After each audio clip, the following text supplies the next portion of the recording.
15th ஜனவரி இன்றைய நாளுக்கான வேத வசனம்.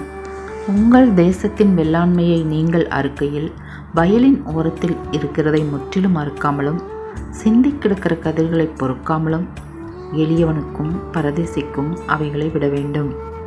லேவியராகமம் 23:22 வசனம்.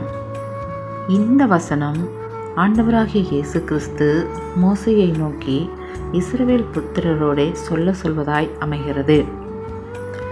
நீங்கள் வயலில் அறுவடை செய்யும் பொழுது இப்படிதான் வேலை செய்ய வேண்டும் என்று ஆண்டவராகிய இயேசு கிறிஸ்து ஜனங்களுக்கு கட்டளையிடுவதாகவே அமைகிறது. அவர் எளியவனையும் பரதேசியும் நேசிக்கிற தேவனாய் இருக்கிறார். அவர்களுக்கு உதவி செய்வதில் ரொம்பவுமே பிரியப்படுகிறார்.